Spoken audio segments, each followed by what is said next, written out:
ఇప్పుడు విశ్వావసనామ సంవత్సరం ఆదాయ వ్యయాలు, రాజపూజ్య, రాజావమానాలు చెప్పుకుందాం. ముందు మేషరాశికి 2 ఆదాయం, 14 ఖర్చు, 5 రాజపూజ్యం, 7 రాజావమానం. విశ్వావసనామ సంవత్సరం గోచార ఫలితాలు చెప్పుకుందాం. ఈ గోచార ఫలితాలు విశ్వావసనామ సంవత్సరానికి మేషరాశిలోకి ఈ 30వ తారీఖు శని రావటం, 12వ రాశికి వచ్చాడు. అయితే ఈ మేషరాశికి ఏలునాటి శని ప్రారంభం అయింది. ఈ ఏలునాటి శని సంవత్సరాలతో కూడా ప్రారంభమవుతుంది. అందులో మరి 30వ తారీఖున 6 గ్రహాలు ఒకచోట చేరినాయి. షడ్గ్రహ కూటమి కాబట్టి ద్వాదశాంతో వ్యయోరిప, ద్వాదశంలో ఎక్కువ ఖర్చులు ఉంటాయని చెప్పి ఉన్నది. కానీ గురువు కానీ, కుజుడు కానీ, కేతువు కానీ బాగున్నారు. మేషరాశి సంవత్సర ఫలితాలు చెప్పుకుందాం. ఇప్పుడు మేషరాశికి ద్వాదశంలోకి శని వచ్చాడు కాబట్టి ఏలునాటి శని ప్రారంభమైంది.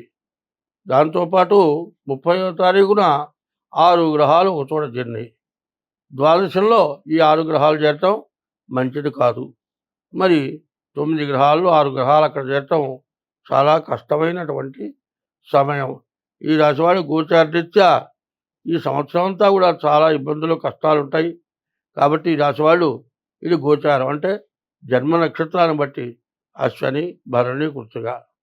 అశ్వని 4 పాదాలు, భరణి 4 పాదాలు, కృత్తిక 1వ పాదం కలిసి ఈ మేషరాశి.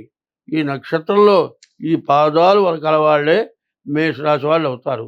అయితే ఈ చెప్పేదంటూ 25 వంతులే రాశికి జరుగుతుంది. రాశి అంటే గోచారం.